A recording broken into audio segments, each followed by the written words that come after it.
So it's me again. And you can probably tell from the look on my face that I might be feeling marginally sorry for myself today. Because look at this.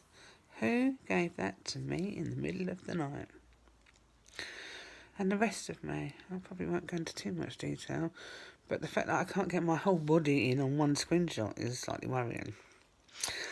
So I was anticipating, and obviously I'm wrong, that I was going to suddenly become all thin and skinny, and all my clothes were going to be amazingly too big, and I was going to float around like a fairy, looking ill and thin and fragile, and I'm not. In fact, I've gone completely in the opposite direction, and I think if you pushed me over, I'd probably bounce around in the room, hitting a few walls, end up back on my feet like a weeble, and not actually have any lasting damage. Thank you, steroids. Or is it the steroids? I'm only on 1 milligram now, so why am I got the fat straw? I admit I'm in bed a lot, but I don't have the amazing appetite that I had. So is this what cancer has to offer me? My CT scan result came back, no change. So I've had no treatment since October last year, and I have no change. Should I be pleased? I don't know, because I obviously am not well. Look at the state of me. I'm on the same pain relief. I've had to have no tweaks or changes. I know that I've been very ill the last 4 weeks, but I've been very ill and put on weight. In fact, since February, I've managed to put on 20 kilos.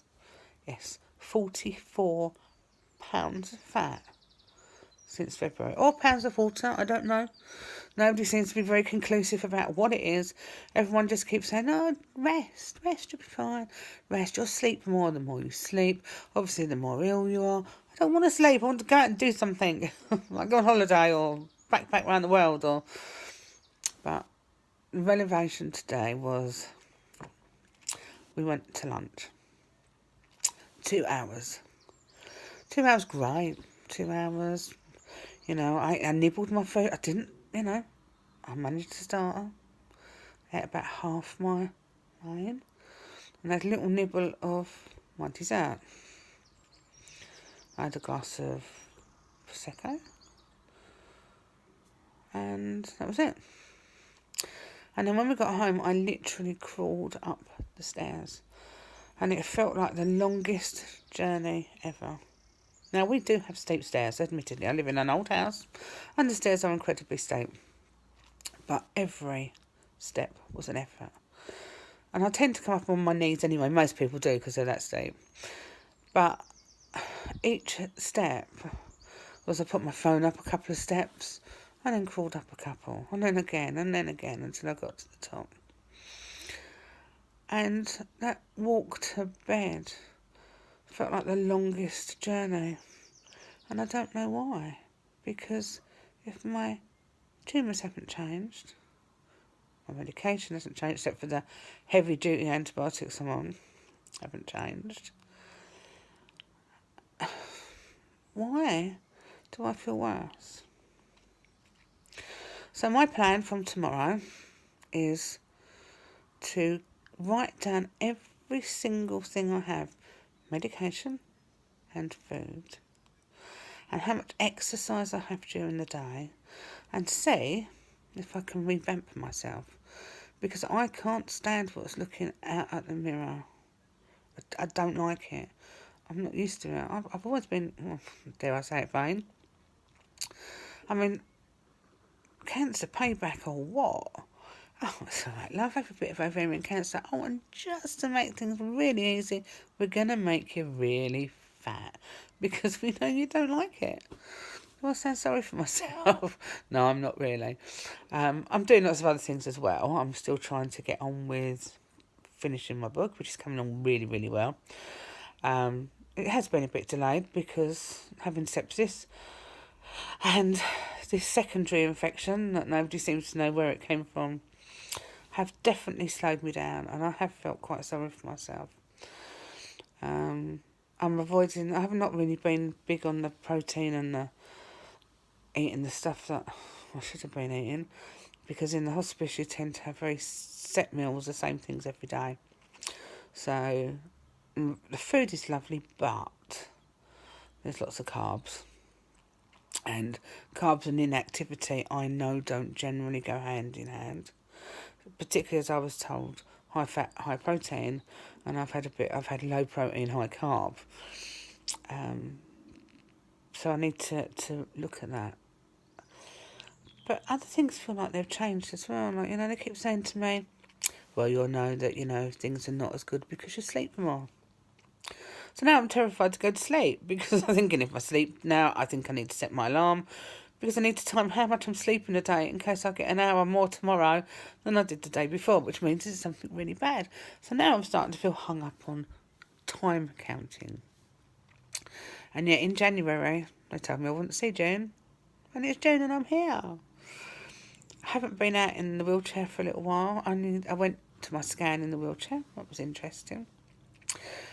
And of course I've been back in the hospice. And I have to say that if you can take it for a rest, for rehab, for a reprieve, to give the people you live with at home a break, take it.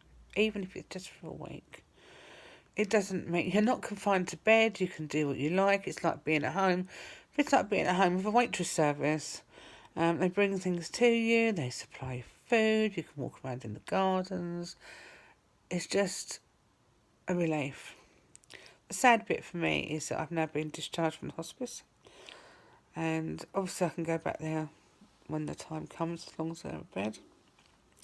It's changed my view a little bit because I feel like it's a bit like being put out to pasture. I feel like I've been sent to the old nag's farm. Oh, well, she can't go to oncology now because she's refused chemo. Can't have that. Oh, she's having a little bit of private treatment. Oh, well, she does that in another room, so don't worry about that. Oh, she's not really needing anything at the hospice, so let's discharge her from that too. Go on, off you go. Pain relief. With the amazing Dr. Powell, who I do really like. She doesn't want to see me either because I'm not in pain. Which just leaves me and my GP, which is great, wonderful. She understands. She's been with me from the beginning. Have you ever tried making contact with your GP at your surgery? This is going to be interesting. So I feel a little abandoned. Even my Macmillan nurse has crossed me off the list because I'm not under active NHS treatment, whatever that might be. She did hug me and say goodbye, and I wasn't sure if it was goodbye, you can die now. I felt it was, goodbye. You're not on my list anymore. We've got new people, new cancer patients that can come along and take your place. Yippee. Does everybody get this? Is this what it's like? With cancer, you're never alone. Unless you don't need our services, and then you're totally buggered. So that's how I feel at the moment. Sort of home alone with hubby, who's been an angel, with children that have been great, with people donating to my GoFundMe, which is actually stalled completely, but I can't expect people to keep propping me up.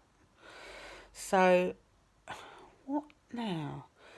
Is this a watch and wait? So watch and wait and see if I can get rid of this bloat. Or if you have any, and I mean seriously any ideas, how to get rid of this and this. And the bits where I can't quite see out my eyes because it's all puffy and swollen and they're doing all this. If you have a solution, tell me. Take 2 cankles. And I have put it on a couple of forums. I have giant ankles. Steroid side effect, yes. Then they tell me oedema. Of course, water fluid retention. That means you've got cancer. Oh, thanks for reminding me. It's something I never knew. So where am I now? No man's land. But I'm still a happy bunny. And every day is a blessing. And I should enjoy every moment, even if I don't quite understand it. Good night, everyone.